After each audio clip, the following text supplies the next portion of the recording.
কিস্তির টাকা না দিতে পারায় এক গৃহবধূকে খুন করে গলায় ফাঁস দিয়ে ঝোলানোর অভিযোগ উঠল তার স্বামীর বিরুদ্ধে। আবারও জানিয়ে রাখি, কিস্তির টাকা না দিতে পারায় খুন করে গলায় ফাঁস লাগিয়ে মারার অভিযোগ উঠল তার স্বামীর বিরুদ্ধে। ঘটনাটি ঘটেছে মুর্শিদাবাদের ভগবানগোলা থানার অন্তর্গত বাগডাঙ্গা কান্দিপাড়া এলাকায়। জানা যায়, স্বামীর অত্যাচারে বেশ কিছু ফাইন্যান্স থেকে লোন তুলে দিয়েছিল তার স্ত্রী সীমা বিবি। আর সেই কিস্তির টাকা পরিশোধ করার কথা বললেই শুরু হতো মারধর। কিস্তির জন্য প্রতিনিয়ত সংসারে অশান্তি লেগেই থাকতো। আজ কিস্তির টাকা দেওয়ার ডেট ছিল, সে মতো অবস্থায় কিস্তির টাকা চাইতে গেলে মারধর করে তার স্বামী আওয়াল শেখ। মারধর করবার পরেও কিস্তির টাকা দেয় তার স্ত্রী সীমা বিবি। সেই বিষয়কে কেন্দ্র করে শুরু হয় তাদের সংসারে মারধর। স্থানীয়দের অভিযোগ, তারপরে খুন করে গলায় ফাঁস দিয়ে ঝুলিয়ে দেয় তার স্বামী আওয়াল শেখ।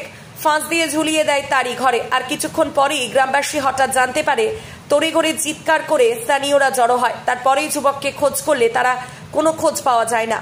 তারপরেই এলাকাবাসী সন্দেহ হয় তার স্বামী আওয়াল শেখই এই খুন করেছে। ইতিমধ্যেই ঘটনাস্থলে ভগবানগোলা থানার পুলিশ এসে মৃতদেহটি উদ্ধার করে থানায় নিয়ে যায়। আসলে খুন না আত্মহত্যা, তার তদন্ত শুরু করেছে ভগবানগোলা থানার পুলিশ। যুবকের শাস্তির দাবি জানিয়েছে পরিবার। এ বিষয়ে মৃতের পরিবার কি বললেন শোনাবো বিস্তারিত। ভগবানগোলা থেকে ব্রেম সিকিউর রিপোর্ট, খবর 24। আমার বাড়ি ও মারে টারে চলে গেলি না, পাইলে গেছে একদিনও শান্তি দিত না গো। প্রতিদিন মারবে, প্রতিদিন কাজা করে। শুধু ও সিদ্ধি কিস্তি নিয়ে আছে, আজ কিস্তি বলছে দিয়েছে আছে, ওই কিস্তির হয়তো টাকা পয়সা চাইছে, তাই লাগে মারেছে। কেউ কাটা পাশে গেল জানতে পারেনি, ওই কারণে মারপিট করে। ওই সপ্তাহ আসবে তাও মারবে, ওই মাস আসবে তাও মারবে। ওই করে কতবার আমার চন্দ্র করে আমার বাড়ি চলে আসে, তাও চলে যায়।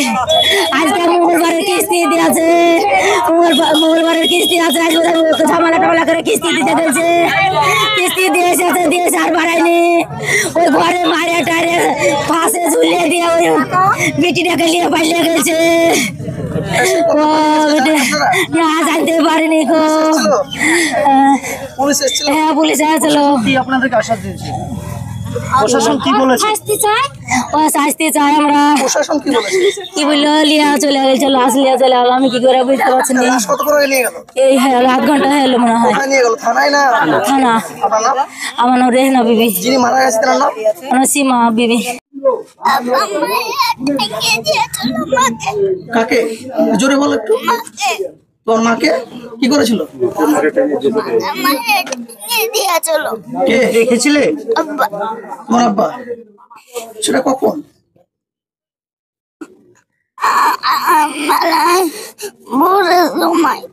কি দিয়ে মেরেছিল?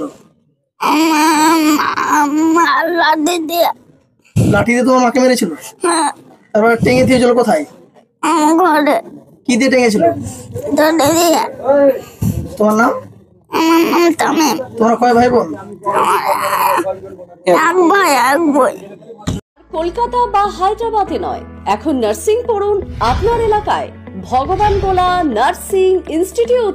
আগে থেকে ও বিয়ে 10-12 বছর হলো, প্রতি বছরই 2-3 করে মারে এবং ছাড়াছাড়ি হয় দেশের মানুষ।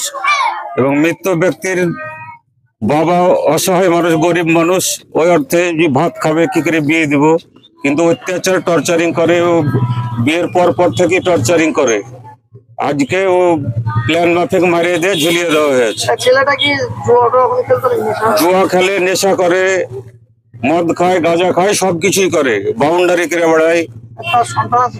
তার সন্তান আছে 2টো। আপনারা কি সন্দেহ করছেন, মেরে ফেলা হয়েছে না মেয়েটা নিজে মারা গেছে? আমরা সন্দেহ করছি মেরে ফেলাই হয়েছে।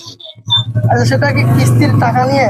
কিস্তির টাকা নেই, মানে ফেকলো ছেলে তো, কিস্তির টাকা নেয়, খায় বেড়ায়, উড়িয়া বেড়ায়, জিয়া খেলে, সংসার বুঝে না। ছেলেটার নাম? ছেলেটার নাম আওয়াল শেখ। আপনার নাম? আমার নাম হাজারুল শেখ। মেয়েটার নাম? মেয়েটার সীমা খাতুন, সীমা বিবি। এটা কি আপনার এলাকাবাসী? আপনারা? আমার পাশের প্লটে বাড়ি। এলাকাবাসী। এলাকাবাসী। এর আগে একবার কিস্তি নিয়ে আসলো আমাদের বাড়িতে, দিয়ে কিস্তিওয়ালা কিস্তি নিতে এসেছে, খুব মায়ের আছে।